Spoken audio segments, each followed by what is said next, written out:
Mate, you ready to get knocked out? What the fuck? Well, if it isn't another overly stacked card in the Middle East, nonetheless, this card is phenomenal. Let's get right into it, starting with the heavyweight fight. Martin Buday versus Marcus Buchecha. Now, Martin Buday, he's one of the greatest fighters to ever live. Martin Buday, if you don't know Martin Buday, he literally has a record of like 30-0 in kickboxing. I think he has a record of like 17-1 in like jiu-jitsu. I believe in amateur boxing, he had like a record of 100. Like, he honestly has one of the most insane combat sports records of all time.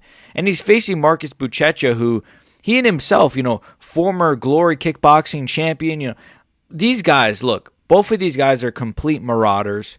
Martin Buday is number 13 ranked. He's coming off of a win against, who is this fat Chinese guy? Sati Baldiev, right? Everyone knows him.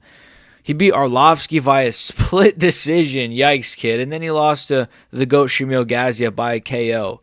Martin Buday is not good, isn't he? Yeah, the kid is just not good. And Marcus Buchecha, I think this is his debut. Is this the guy that's like signed by like is he the guy that's coming over from like PFL or something? 5-1, 4 by sub. It's Martin Buday. I'm gonna say fuck it, who cares? I'm gonna go Marcus Buchecha. Who cares? Like, Buday is like, he's alright. He's a bit of a blob, but he's not like, I've seen worse blobs. He's not like Blobomania, but he's a bit of a blob. Split with Arlovsky, kid, is bad. And his wins aren't even like, whoa, he flatlined whoever. He's just having unanimous decision wins. I know it says here he got a sub against Parsian, but Jake Collier. Ooh, Jake Collier, though. Folks, beating Jake Collier is ooh, look at Jake Collier, man. Who beats Jake Collier? I'm not sure, but I definitely couldn't beat him. Shamil Gaziev probably couldn't beat him. Aspinall probably couldn't beat him. So you know what? I'm going to say, I'm still going to go with Marcus Buchecha via, I don't know, round 2 sub. Who cares? Who knows? Mohammad Yahya versus Steven. Ooh, I can't say that last name, boys. Or not. If not, they're going to kick me off this platform. But Mohammad Yahya is, he's from I remember this guy. Didn't he lose his last fight? Isn't he like Saudi Arabian or something? He's from UAE, it says, but like, he's on a 2-fight losing streak. Lost to Trevor Peek, which, no shame in that. And then he got KO'd in his last fight. I remember this guy. I do remember this guy. He's not good, right? He's not good at all. And they're giving him Steven bleep. And Steven is coming off of a decision loss against Aaron's, right? So now I almost feel like this is like a here, damn kind of a, like, just here, win this fight. But he has 4 knockouts, 3 subs, 5 first-round finishes. His nickname is the Ninja, and then look at his last name. That's pretty funny, right? I'm surprised his nickname is not the Monkey. So I think Steven is going to win this, Mohammad Yahya is not good. He's just not good. Chinny just seems to like have no explosivity, no movement, no nothing. And Steven Bleep is just, I mean, he's not too amazing himself, but I'm gonna. But if it is a decision, they're going to go with Mohammad Yahya. But I don't think he'll make it to a decision. I think Steven will get like a first-round finish. I don't know. You never know. Ibo Aslan versus Billy Elekana. I actually like this fight a lot. This is a pretty solid fight. Ibo Aslan is good. I did pick him to beat Iwan Kutalaba. I am the genius that said he was, so I'm kidding. Well, I'm not kidding. I did actually pick him to lose to Iwan Kutalaba. Did I say beat him? Nonetheless, Ibo Aslan, I picked him to lose to Iwan, and I think he's good. I do think he's good, but I don't think he's like high level or anything like that. He's one of these prospects that's like, I mean, losing to Iwan Kutalaba, that's not really aged the best because he just lost his last fight. And he got finished by him as well. I'm going to say, though, Ibo does beat Billy Elekana. At the end of the day, Billy Elekana is just a bit too hesitant. Against Guskov, I did not like that performance. Too hesitant, doesn't know how to like really go forward. He's trying to be too technical, but Ibo Aslan doesn't play that game. He's going to try to take your head off, and if you try to be too technical again in this fight, you're going to lose. So I think I'm going to say Ibo Aslan via maybe a first-round KO / TKO. I think he's going to really, really try to go back in the win column after coming off of a loss. Both guys are coming off of losses, so it's not going to be like, oh, well, he's on a big winning streak. He's coming off a loss. No, it's they're in the same spot right now. So, and they both lost to decent guys, but that's my pick. Amanda Ribas versus Tabatha Ricci. Shout out to Callum Smith, I believe is his name. This is I don't know, man. Ribas? I don't have a coin with me here. I don't have a coin, but I'm just gonna say Ribas anyways. I said I don't have a coin because I was gonna flip the coin, but then again, if I flip the coin and it lands, I don't want Ariel Helwani to come like knocking down my door. And I'm gonna go Amanda Ribas though. I think he's gonna win this one. Oh my god, did a Joe Rogan. I think she's gonna win this one. Like Tabatha Ricci's just not good. She's just not good. She's not a good striker. And it's not even a case of her like smashing her coach because she's like with a boxer, I think. So she just chooses to not be good. Like, I don't know. But I think Ribas is a bit better, a bit more technical.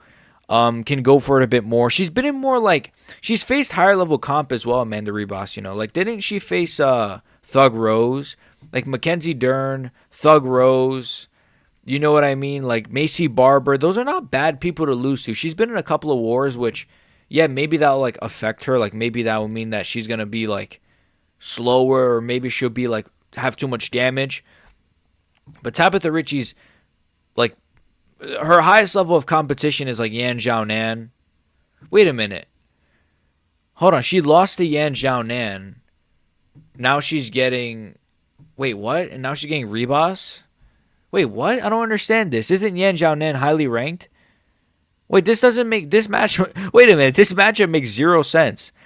She lost to Yan Xiaonan, so then she's getting Amanda Ribas like on her way down. But I'm so confused. This what? Anyways, man, I'm gonna say Ribas. Ricci's just not good, man. Just that's the simple fact. You know, it's maybe fun to look at and for reasons, but I'm kidding. I'm gonna go Davey Grant versus Damon Blackshear. I love this fight. This is gonna be a scrap.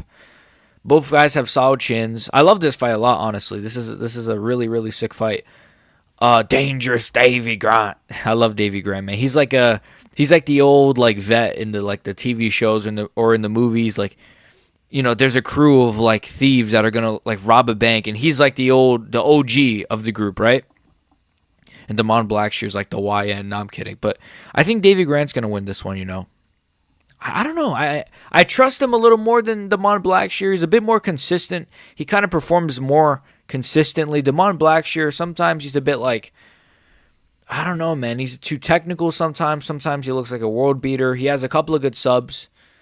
You know, got KO'd by Jackson. Damon Jackson, is that? Or Montel Jackson, I believe. They all have the same name. No, I'm kidding. But Davey Grant, he's coming off of a win against Tavares. Lost to Marcos via split, but I'm not sure. That might have been a robbery. I don't remember that fight. You know, Davey Grant's pretty good, you know. Yeah, I'm going Davey Grant, man. I trust him. He's more consistent. He has a great chin.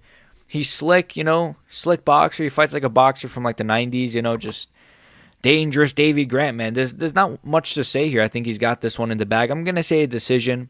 If I didn't say for Ribas as well, I think she's going to win a decision. I mean, it's women's MMA. Obviously, it's going to be a decision. Muslim Salikhov, Carlos Leal. Another sick fight. Man, this card's really good. And it's only going to get better as we go up the card. But and to think this was supposed to have Movsar Evloev and Aaron Pico. Insane.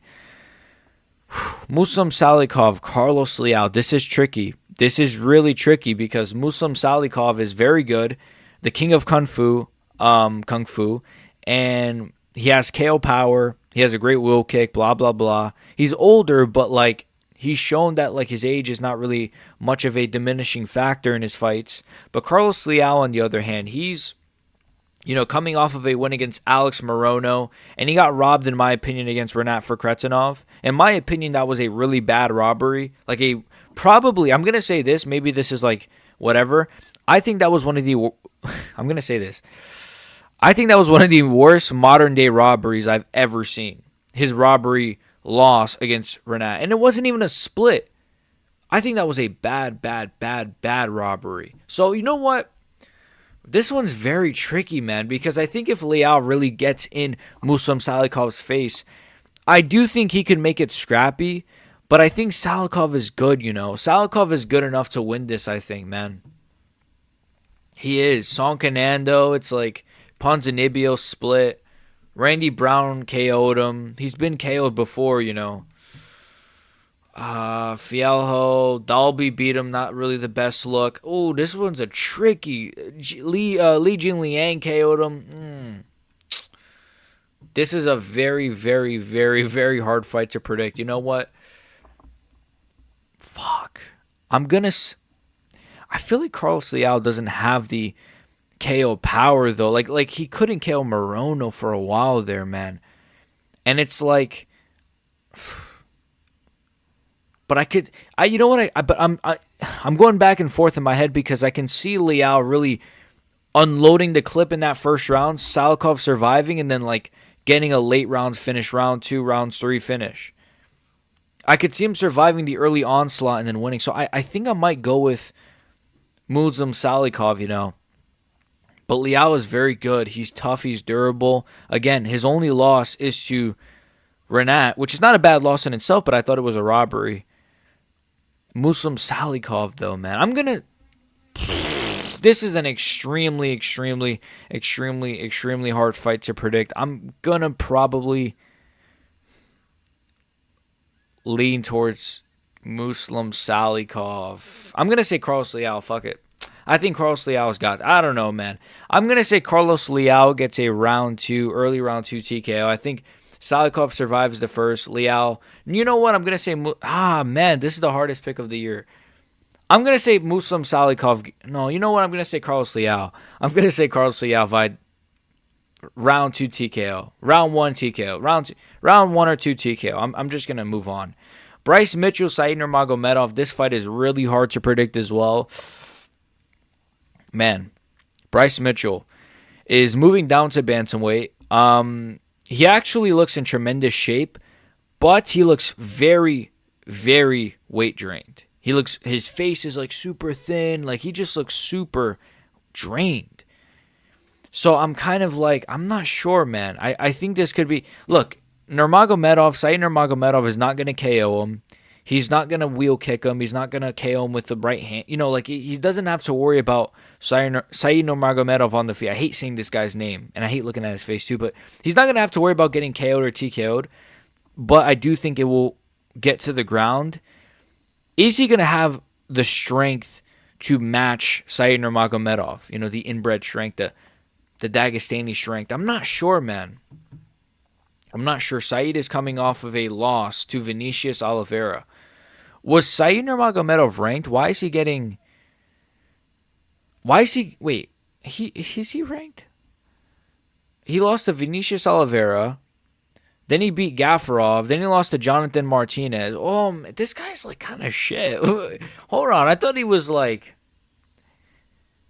He loses to anyone decent. Kakramanov, Silva de Andrade, Cody Stamen. These are not really impressive names, man. But it's Bryce Mitchell. But Bryce Mitchell, you know what? Oh, man. You know what? Originally, this whole time I was going to go with Said Nurmagomedov. But the more I'm thinking about it, man, now that we're here, now that we're in the ring, in the octagon, now that I'm in front of the bright lights, I don't know, you know. I think this is harder to predict than, like, I don't know, man.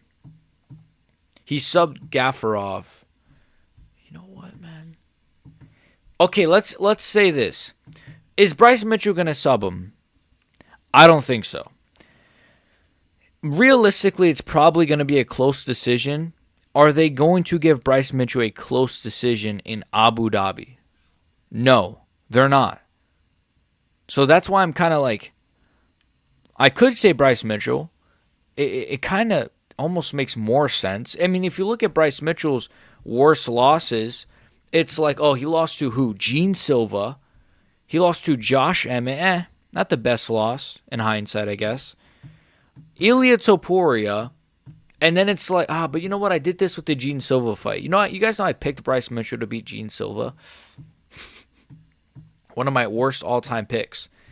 And it's one of those things where it's like, am I going to really do the whole, like, whoa, his best loss or his worst loss? I'm not going to do that. I'm not going to look at their records. I'm going to look at them just one by one. I don't know why I just expanded them like that. Pause. No Jones.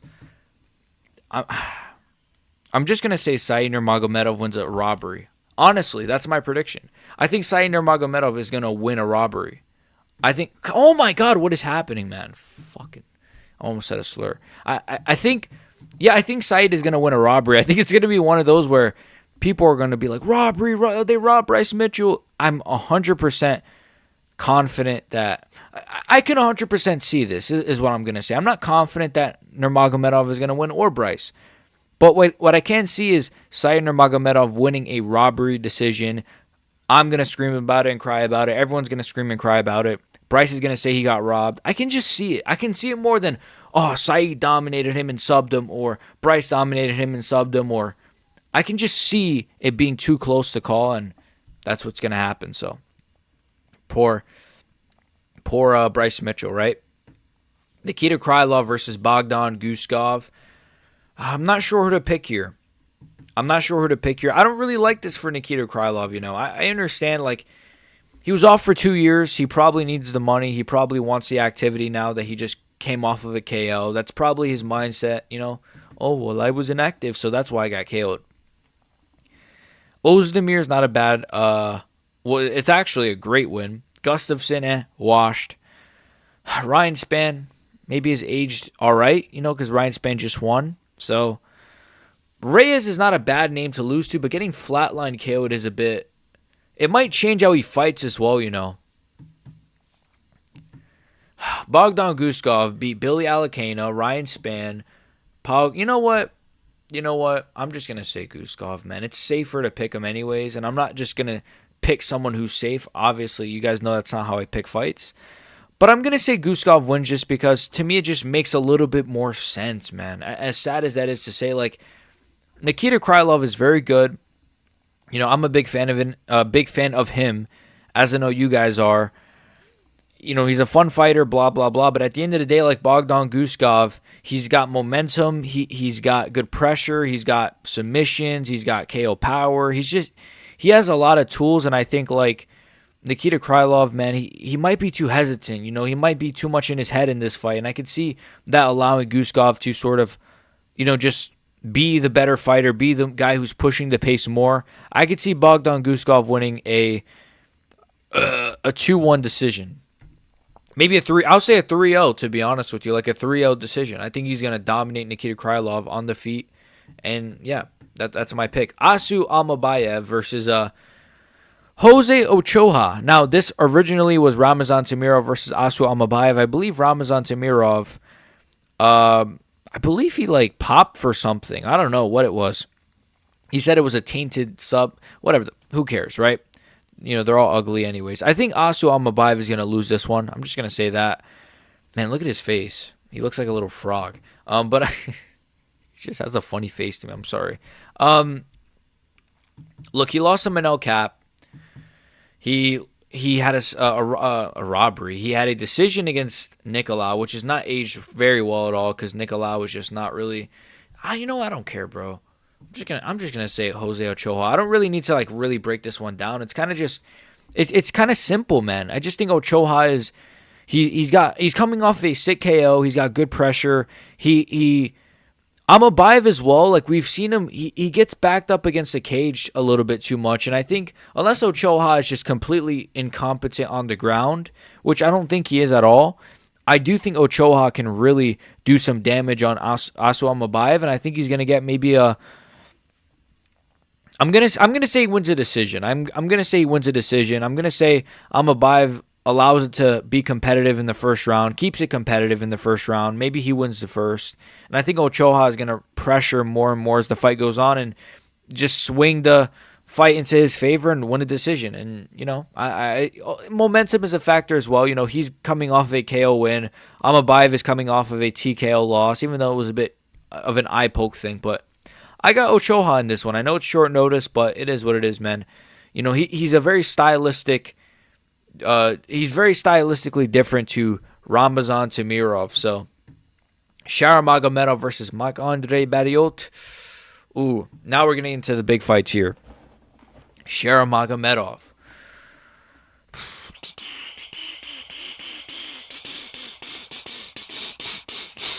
Sick beat, right? I'm gonna say Marc-Andre wins. No, I'm just kidding. Where's the underdog and favorite? Where's the odds here? I wish I could see the odds. Like, I want to see how big of a favorite some of these guys are, but I'm gonna say Shara Magomedov wins. Now, look, here's the thing. I think Marc-Andre Barriault, if he fights the way he fought in his last fight, just getting in the face of Shara, pressuring really well. The thing is with Shara is he can fight both on the back foot. He's probably better on the back foot. He's a good counter puncher. And he can fight on the front foot as well. And I think Marc-Andre Barriault is going to get pieced up. I do. Because, okay, let's say this. If Marc-Andre Barriault tries to go forward and pressure and get in the face of Shara and try to make it dirty like he did against Bruno Silva, he's going to get, like, tagged. He's going to get hit with an elbow or spinning this or spinning that or a high kick here or spinning this to the... It's just what it is. Whereas I feel like if he tries to stay at range, he's still going to lose because you can't play the range game with Shara Magomedov unless you're MVP. And people are going to say, well, MVP beat Shara. MVP is a stylistic nightmare matchup for Shara Magomedov. And he's a stylistic nightmare matchup for about a lot of people. I was going to say about like 80%, but that's too much. But a lot of people at welterweight and middleweight, he is a stylistic nightmare for. A guy who's rangy, who's explosive, and has KO power, who is hard to, get on the inside, and he has decent defensive wrestling. That's like he beats a lot of guys, basically, is my point. So I think MVP, that was kind of an easy pick for me as well, to be honest. A lot of people pick Shara, certain MMA guru, certain, I know they look alike, so maybe that has to play a factor, but all jokes aside, I think MVP beating Shara, it's not going to... Look, he might not be coming off of momentum the same way Marc-Andre will be, but I just still think Shara beats this guy. I think he's good all around. I don't think Marc-Andre is going to take it to the ground either, so it's going to be a stand-up matchup, and I think Shara has too many tools to win, so that's my pick. Shara via, I'm going to say decision. I think it's going to be a clear decision, though, like a 30-27. Marc-Andre's all bloody and stuff. That's what my prediction is going to be for that fight. Petr Yan versus Marcus McGhee. Now, I'm very biased. Like, Petr Yan is in my top 3 favorite fighters of all time. I'm going to try not to allow that to cloud my judgment and my prediction and my breakdown for this fight. But my take has always been this. I think Petr Yan is going to win this one. It's a 3-rounder, which favors McGhee. It does favor McGhee, I think. McGhee's good. He has good kicks. I've been watching all the highlights, right? He's got good kicks. He's got good pressure. He's got solid KO power, but he's not like a knockout artist, like an insane knockout artist, right?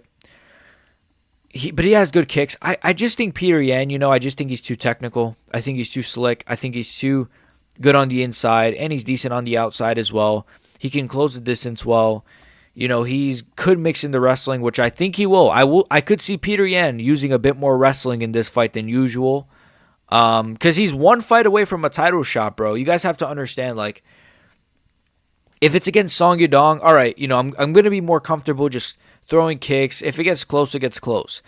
You're one fight away from a title shot, bro. You're probably gonna see Petr Yan go for like a lot of takedowns. I wouldn't be surprised if he gets like some inside trips, some double legs. I do think Petr Yan is going to have some wrestling moments. I know people are going to say, well, but he doesn't wrestle a lot, but we've seen him wrestle. It's not like insane to say that Petr Yan might wrestle. He took down Sean O'Malley. He got an inside trip against Figueiredo in his very last fight, right? So Petr Yan is probably going to wrestle a little bit against this guy. And it's going to be there because when Marcus throws those big kicks, Petr Yan, I could see him sweeping that rear leg or kicking out that rear leg or whatever the case may be. I think Petr Yan will have his timing on for this fight. That was a crazy stutter. His timing will be switched on for this fight. He's going to be able to time Marc-Andre. What's his name? Marc-Andre? No. Hey, what's the kid's name? Marcus McGhee. Oh, yeah, Marcus McGhee. He's going to be able to time him well. And McGhee is good. He's good, but this is... You're going from, Jonathan Martinez almost TKOing you in the third round with leg kicks to here's Petr Yan, folks. That is absurd. That is absurd. That's not... I know Marcus McGhee is good, and I know some guys, when they make these big jumps in the rankings, they do win sometimes. You do see it sometimes where it's like, okay, is he going to rise to the occasion? Same with the main event. We're getting the same thing in the main event, though I think we'll get to the main event. But I think stylistically as well, if Marcus McGhee was like a Merab, if he was a guy like even an Umar, a guy who can wrestle heavy, who's good on the feet, but it's just, he's a good kicker. He's a good well-rounded fighter, but Petr Yan is one of the greatest well-rounded fighters of all time. So, again, I am biased, but I do think Petr Yan is going to win. I'm going to say 29-28. I think Marcus McGhee might win the first, and I think Petr Yan will win the last 2 rounds. I could see Marcus McGhee starting off hot, using a lot of kicks early on, just outstriking Petr Yan by a little bit. But I think Petr Yan will start to mix in the grappling, mix in his own kicks, and the sneaky Petr Yan uppercut and the sneaky Petr Yan elbow, and he's gonna do his thing. The main event. Fuck. This is the fight that I don't really. I'm not even really sure. Robert Whittaker, Reinier de Ridder. Now I know I put in the thumbnail of this video, easy work, question mark. I got to clickbait a little bit, right? So don't get on me for that. But, I got to clickbait. It's not going to be easy work for him or Petr Yan, in my opinion. I think Petr Yan will actually make it look easier. I think Reinier de Ridder, it's a 5-rounder. I actually think that favors Reinier de Ridder, I'm going to say. You know what? I'm going to say that. I think it favors Reinier de Ridder because... Fuck. Okay, Reinier is the underdog as well. The thing is with Reinier de Ridder, I just think fuck. This is a tricky one to pick, but I'm going to pick him to win. I'm going to pick RDR, Reinier de Ridder, to win this one. Now, here's the thing. If it's 5 rounds, that favors RDR because he has too many tools to win, man. He's good at pressuring well. He has a granite chin. I know he's not faced guys who could really test his chin, but come on, bro. Robert Whittaker is not... Come on. He's not cracking heads out here. I know but he killed Ikram Aliskerov, who the guy that, is defensively really not that good. If you watch Ikram Aliskerov... Now, I know we'll get to RDR's defense, but Ikram Aliskerov is not that amazing defensively. But I think Reinier's just a bit tougher than these guys, man. I know this is going to sound a bit casual, but I do think he's a bit tougher. I do think the guy is a former 2-weight division champion. And people want to talk about, but he lost to... there's a loss he has on his record in 1 FC that people talk about where it's literally a guy that's way bigger than him. And I think it was up a weight class. Yeah, of course, man. But he's at he's at middleweight against Whittaker, a guy who's not even that big for middleweight at all. And you know what I don't like as well? I'm going to jump around here a little bit because I have a lot of points to make about this fight. But I don't like that Whittaker's already talking about retirement, guys. Whenever a fighter does that, it really, really, really worries me because it tells me the kind of mindset he's on. Now, I know he's saying that he wants to win the belt back, then retire. But the fact that you even have the word retire in your head is not good. He's yeah, I'm going to win 4 fights, then retire. 3 fights, win the belt back, then retire. It's stop. You're still 30-something. You're still in the game. You're facing a top name. I don't like the retirement talk from these top guys, man. I really, really don't. And I think against RDR, a guy who's not thinking about retirement, he's thinking about, if I win this, I'm getting a title shot. Or if I win this, I get the loser of Barriault and Mavov. Or if I win this, I'm getting the loser of maybe Chimaev and Duplessis. He's thinking about, or he could get maybe a Strickland Adesanya. He's thinking about that. This is his 2nd fight this year. He's extremely active. No, his 3rd. This is his 3rd fight this year, I think. Yeah, because he fought, Kevin Holland at, 311? I'm pretty sure, right? This is his 3rd. Kevin Holland, then he fought Bo Nickel. Now he's facing Robert Whittaker. 3 fights. He's on good momentum. And he is getting better somehow. Like, he just is getting better. He's looking better, in my opinion. In my personal opinion, I think he's getting better. He looked way better in his last 2 fights than he did against GM3. And his last 2 opponents are objectively better fighters than GM3. I'm sorry to say that, but I love GM3, but they are. You know, people, Bo Nickel's a can. He's a can. I know he did kind of fold to a body shot, but it was still a pretty good body shot, man. It was a chest kind of knee. A knee to the chest or like a whatever, but he's getting better. And I think it's because he's making more money so he can pay for better nutritionists, better equipment, better sparring partners. That's why I think personally it's the same with Joshua Van. The more money you make, you know, the more like you can pay for better stuff. It's just, he's got momentum. Whittaker, again, he's thinking about retirement, and he's coming off of a bad loss where he got dominated in the first round. And Reinier de Ridder, he can go forward really well. He's not going to play the rangy game with Whittaker. Whittaker can crack, man. He can, but like, if Reinier de Ridder, I hate saying his name, Reinier, RDR, if RDR tries to get in his face and make it a bit dirty, I know Whittaker can crack, but like, I think he's going to overwhelm Robert Whittaker a little bit, as crazy as it sounds to say. Fuck. It's tricky because I'm not very confident in this pick, so please don't fucking destroy me over it. You know, but fuck, man, it's one of those. I do think RDR is going to win.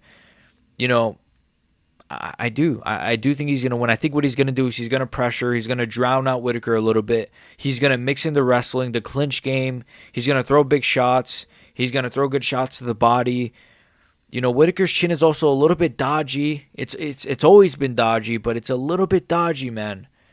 RDR getting in Whittaker's face, using the clinch a little bit, getting some takedowns, trying to go for a sub, maybe not getting it. Second round, same game plan. Maybe Whittaker has more success. Maybe he wins the second. And I think round 3, RDR is going to really go for it. And I think he's going to get maybe a mid to late round sub. You know, I think so. I think he's going to get like a midway through round 3. I think he's going to get some kind of a sub. I'm not sure. Maybe he'll get like a Darce.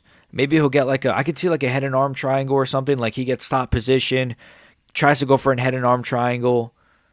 There's a mindset, man. When you're like thinking about retirement already, you do see it, man. You do see it at middleweight too. You're seeing it a bit with Vettori. You're seeing it a bit with Adesanya. Like, I do feel like this new era of like middleweights, specifically middleweights, because I think the new era of fighters is overrated. I've already done a video on this. I think it's an underrated video, so that's why I'm always plugging in all my videos, because go check out that video. It's a good video. But I do think this new era of middleweights, specifically middleweights, are pretty freaking good, man. Jack Hermanson just got KO'd, so I do think Robert Whittaker, it's like, once you start racking up the losses, man, it's like, I don't know. The Paul Costa win has aged pretty well, but even that was a bit competitive. 5-rounder. When was the last Whittaker 5-rounder you've seen? You know, RDR, he hasn't had a 5-rounder in the UFC, but I'm pretty sure he's had multiple outside the UFC 5-round fights. So I'm going to say RDR gets a round 3 sort of head and arm triangle, maybe a Darce choke kind of a sub. That's my predictions. Those are my picks. It's not going to be easy. It's not going to be easy for either, you know, RDR, Peter Yan. I'm not very confident in, mainly the main event pick is the one that worries me, but it is what it is. Picks are overrated, guys, you know, and I'm just saying that if I get my pick wrong. If I get it right, then picks mean everything. Nonetheless, like and sub, become a member in the description, share the video, let me know your picks down below. Just, I don't know what else to say. Fuck John Jones. Peace.